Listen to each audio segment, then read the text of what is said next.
What's up sa inyo mga kabomba?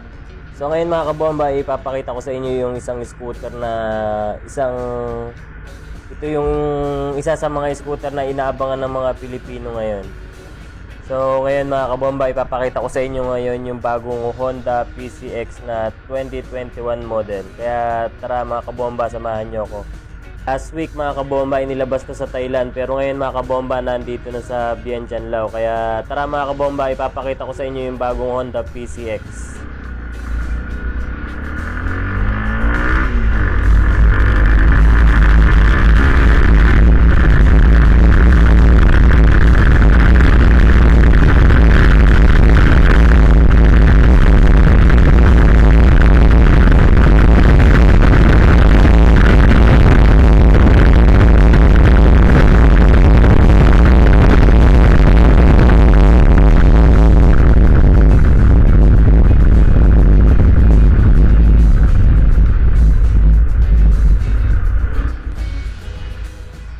So, andito na ako mga kabomba, malapit na ako sa shop. Ito, tabi-tabi yung mga bilihan ng mga motor dito. Mayroong mga second hand, mayroong mga brand new.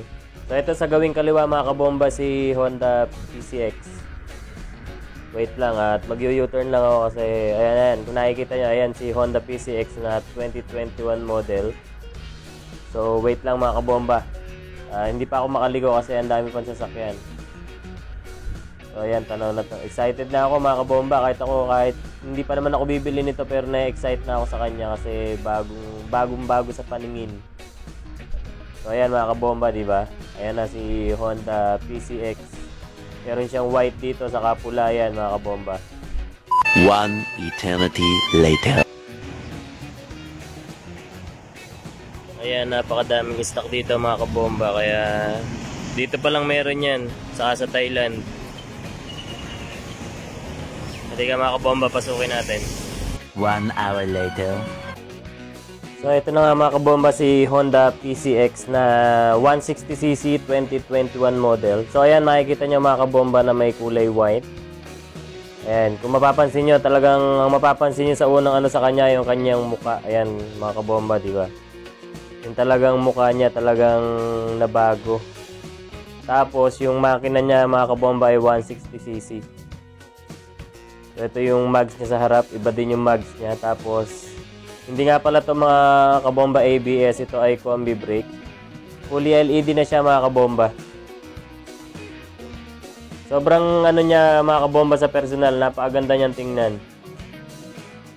Tapos, ayan mga kabomba, yung kanyang gauge. Tapos dito yung mga switches niya. Yung hindi mawawala sa kanya yung kill switch ng engine. Tapos dito low beam and high beam, tapos yung horn. So ito mga kabomba yung niya, yung kanyang gauge. Tapos yung manubela niya the same pa din. Tapos dito yung sa gas tank niya mga kabomba, yan kung mapapansin niyo. So ayan yung footboard niya mga kabomba. Tapos yung sa side niya parang yung dati pa rin na si Honda PCX na 2020. Ang nakakalungkot lang dito mga kabomba kasi hindi pa siya disc brake sa likod. Kasi yung mga natin na kumakalat na balita sa Facebook ay disc brake na yung likod. Ito nga, nagulat ako, drum brake pa pala. So ayan mga kabomba, ganyan din yung likod niya, parang din yung si 2021. Pero yung taillight niya iba. Pero fully LED na din, ayan. Ibang-iba yung taillight niya, saka yung headlight niya, yung mukha niya mga kabomba. Ayan kung mga kabomba, kung makikita nyo, talagang hindi siya disc brake. Drum brake lang siya mga kabomba.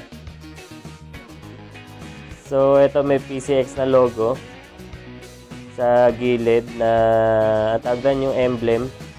Tapos ito yung panggilid niya, ayan. Yung Honda niya napunta dun sa harap. Yung pangalan. Tapos, di ba yung dati nandun sa likod? Maganda siya mga kabomba.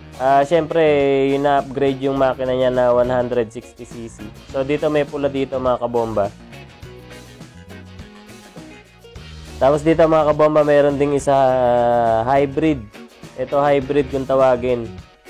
Saan ba tong kulay? Parang hybrid. Ito pala yung yung 2020 na model pero hybrid.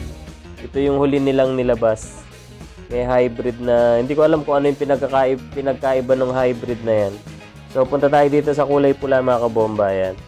Yung pula niya, napakaganda ng pagka, ano niya, yung pagka pula niya mga kabomba. So, ayan, yung upuan niya, parehas lang nung dati mga kabomba. Ano lang talaga ako kasi hindi pala siya disc brake sa likod. Ang buong akala ko kasi ay disc brake yung likod niya. Ang halaga nga pala nito mga kabomba ay 140,000 baht. So dito kasi mga kabomba kaya medyo mahal kasi nag-aangkat lang sila ng motor sa ibang bansa. Dito mga kabomba yan, may ano siya, may charger na din siya dito. Ayan, mapapansin niyo sa bulsa niya. Dito sa kabila, syempre keyless. Ang ganda mga kabomba, yun lang talagang ano ko, yung ano sa kanya, yung disc brake sa likod. Kala ko talaga disc brake. So ito yung compartment niya, same pa din sa may dating version, yung size ng compartment niya mga kabomba. Ito nga pala mga kabomba is standard version. Next week pa daw darating yung ABS version nila mga kabomba.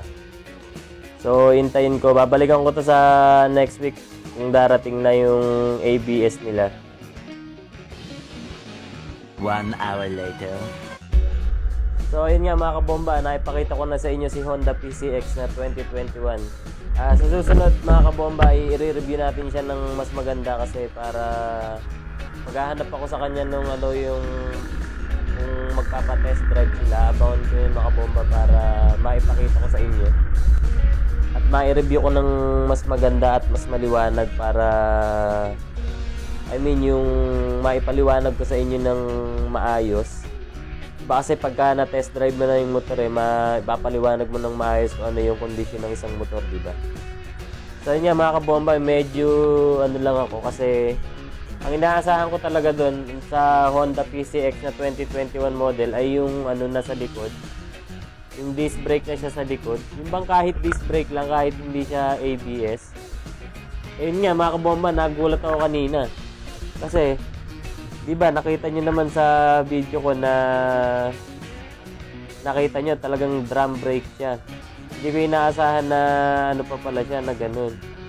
Kasi sa price niya, sobrang laki nung itinaas nung price niya. Kasi yung inabot ng price niya dito, yung idinagdag na price niya mga kabomba ay $800. So nagkakahalaga sa atin ng 40,000 yun kung i-convert mo sa Philippine peso. O wala pang 40,000, depende sa conversion ng USD. Pero mahal pa din mga kabomba kasi para sa akin, ang nabago lang sa kanya ay yung ano, yung makina, tapos yung headlight, saka yung taillight. Pero malaking ano na yun, pero kasi sa sobrang laki nung idinagdag ng presyo niya. Sana naman pagka inilabas sa Pilipinas ay wag naman taasan ng masyado yung presyo ni Honda PCX. Kasi nga, dapat ano na lang, yung ginaya nila yung kay Honda ABB na double disc brake na siya kahit hindi ABS yung likod niya, diba?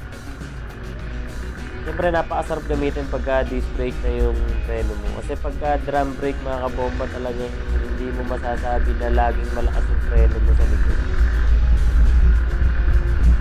Kasi tulad ko, lagi ako nakagamit ng ano, yung dating PCX na unang model saka yung Yamaha Aerox. Talagang pagka nag-iisa ka, okay lang. Pero pagka dalawa na kayo, napakahirap niyang pahintuin mga kabomba. Iba talaga yung double disc. So yun lang ang kinaayawan ko sa kanya mga kabomba. Saka yung price niya, sobrang laki ng dinagdag na presyo dito. Sana sa Pilipinas hindi dagdagan ng masyadong malaki.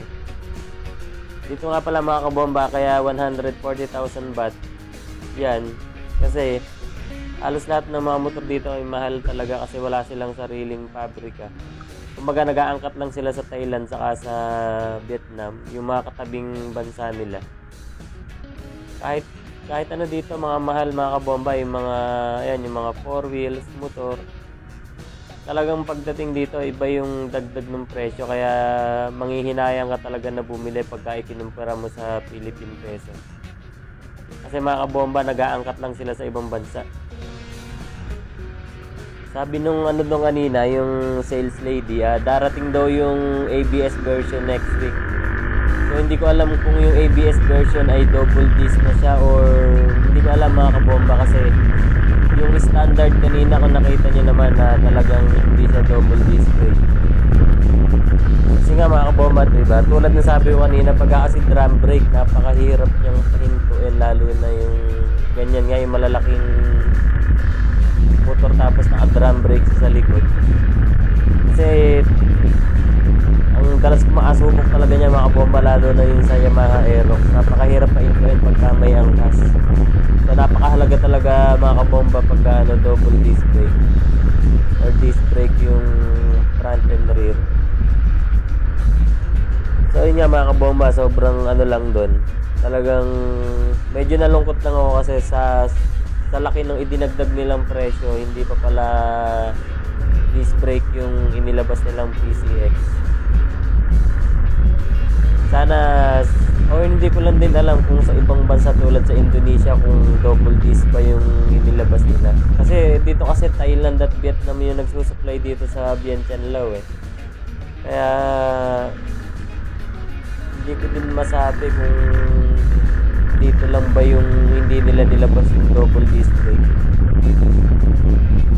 Kasi Thailand din to galing mga kabomba eh. Nung last week inilabas to sa Thailand, tapos ngayon nga nandito na. Talaga napakabilis lang nila, nakapagpasok na sila dito. Siguro naman hindi na pag-iibahin yun, di ba? Kung naglabas ng drum brake dun sa Thailand, drum brake din yung ilalabas dito sa Lao. So hintayin natin mga kabomba yung mga kung ano yung ilalabas na model sa Indonesia, kung drum brake pa siya or double disc brake na. So yun lang mga kabomba, maraming salamat sa panonood at kita-kita tayo sa susunod na vlog ko. Maraming salamat.